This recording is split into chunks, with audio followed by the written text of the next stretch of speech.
Hello दोस्तों, मेरे channel पर आपका स्वागत है। Good morning. तो दोस्तों, अब मैं एक न्यूज़ बता रहा हूँ जो आप शुरू से लेकर लास्ट तक देखिएगा। वो न्यूज़ क्या है? ओल्ड पेंशन की मांग तेज, ओल्ड पेंशन सेम, और टीआर के लिए टीआर को लेकर बवाल क्या हुआ, इन सारी जानकारी दूंगा। फिर दोबारा रिपीट करना जा रहा हूँ।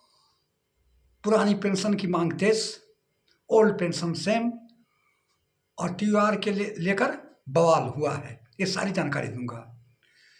तो दोस्तों, 15 नवंबर को जो मीटिंग हुई थी एनसीजेसीएम स्टैंडिंग कमेटी और अन्य जो संगठन है, उस कमेटी में ऐसी बातें निकल कर आई है कि मजबूर होकर के एनसीजेसीएम के अध्यक्ष श्री गोपाल मिश्रा, प्रधानमंत्री, वित्त मंत्री, कैबिनेट सचिव, डीओपीटी के सचिव, पेंशन मंत्रालय, ये सारे के पास पत्र लिखेंगे, क्योंकि ये 15 नवंबर को जो मीटिंग हुई थी उसमें बात निकल कर आई है कि पुरानी पेंशन को जो अभी 3 नवंबर को जो टीआर किया गया है उसमें शामिल नहीं किया गया है। जब टीआर शामिल नहीं करेगा तो वेतन आयोग के सामने में ये बात होगी नहीं, और टीआर के अंदर ही दिशा निर्देश होता है, टीआर के अंदर ही काम करना पड़ता है वो। और इसके बाद पुरानी पेंशनर के लिए और जो डेट है जो 1 जनवरी 2026 से है, वो भी मेंशन करने के लिए लिखा जाएगा पत्र। अभी लिखा नहीं है, लेकिन प्रधानमंत्री, वित्त मंत्री, कैबिनेट सचिव,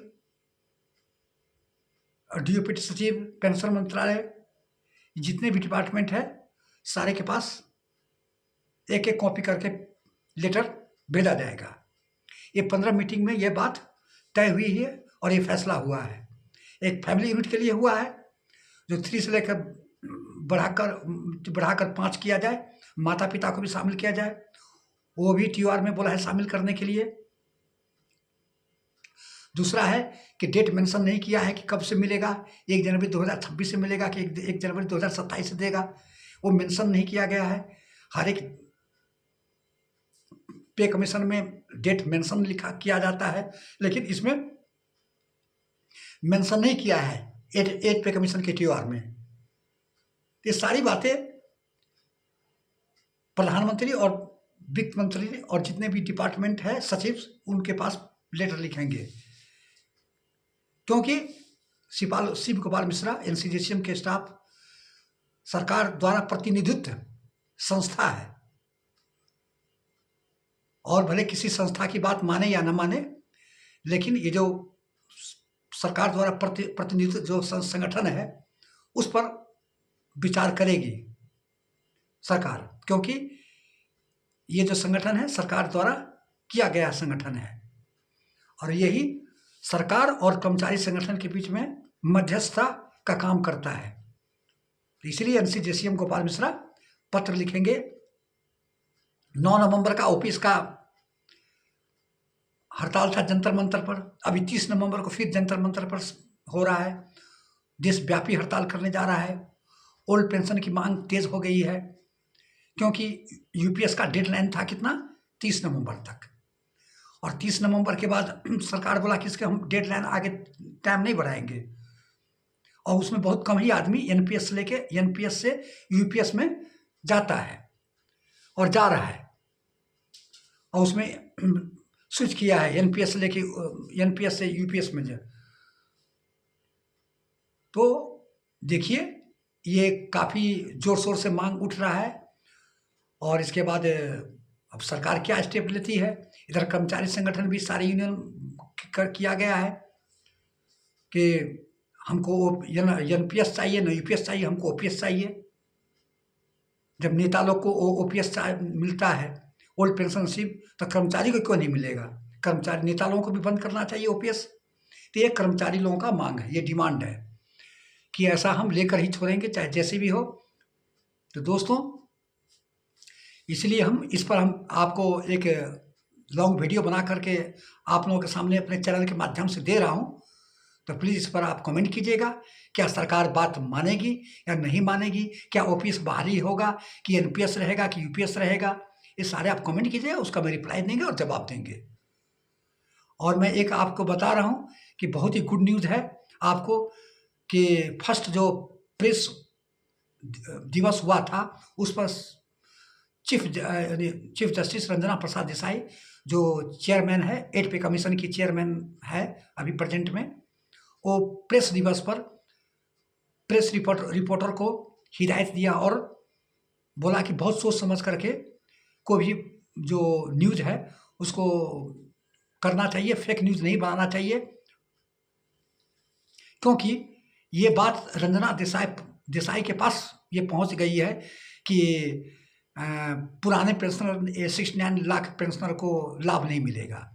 इसलिए सख्त होकर रंजना प्रकाश ने फर्स्ट जो प्रेस रिपोर्टर में ये भाषण दी है, ये मनी 9 कंट्रोल पर ये हम देखे हैं, तो उस पर देखते हुए बता रहे हैं कि उसमें बोल रही है, रंजना प्रसाद देसाई बोल रही है कि प्रेस रिपोर्टर और पत्रकार है जितने भी है, बहुत सोच समझ करके स्टेप उठाना चाहिए।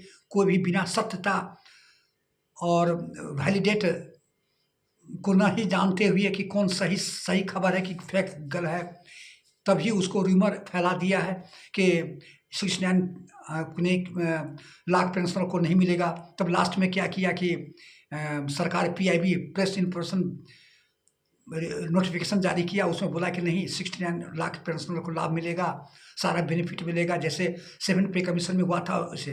तब जितने भी पेंशनर है उसको सांत्वना हुई, लास्ट में मजबूर होकर पीआईबी निकालना पड़ा, नोटिफिकेशन जारी करना पड़ा सरकार को। तो उसी को हिदायत देते हुए सख्त लहजों में श्री रंजना प्रसाद देसाई बोली है कि बहुत सोच समझ करके पत्रकार और प्रेस रिपोर्टर को कोई भी जो न्यूज़ है फैलाना चाहिए, आगे बढ़ाना चाहिए, बात है, र्यूमर नहीं फैलाना चाहिए, जो जिसमें सत्यता ही नहीं है, असत्य को, फेक को नहीं आगे बढ़ाना चाहिए न्यूज़ को। तो दोस्तों, ये बहुत ही गुड न्यूज़ है कि रंजना प्रसाद देसाई तो कम से कम इतना ये हिदायत तो दी है प्रेस रिपोर्टर और प्रेस वार्ता में प्रेस दिवस पर, तो बहुत ही है कि अच्छा ये एक्शन अभी ले रही है। अभी हो सकता है कि ये कुछ दिनों में आपको वेतन आयोग के साथ बैठक होगी, NCJCM गोपाल मिश्रा के साथ, और जितने भी तमाम संगठन हैं उसको बुलाया जाएगा। तो दोस्तों, यही मैं आपको बोल रहा हूँ कि बहुत ही गुड न्यूज़ है और पुरानी पेंशन की मांग तेज़ हो गई है। ओल्ड पेंशन के लिए ये TOR को लेकर यही बवाल छिड़ा हुआ है कि उसमें मेंशन नहीं किया गया 1 जनवरी 2026 कब मिलेगा, और इसके बाद ओल्ड पेंशन का जिक्र नहीं किया है। इसके लिए NCJCM तमाम संगठन आपस में मिलकर विचार किया 15 नवंबर को कि ओल्ड पेंशन के बारे में लेटर लिखा जाए और इसके बाद कब से लागू किया जाए उसके बारे में डेट मेंशन करने के लिए बोला जाए।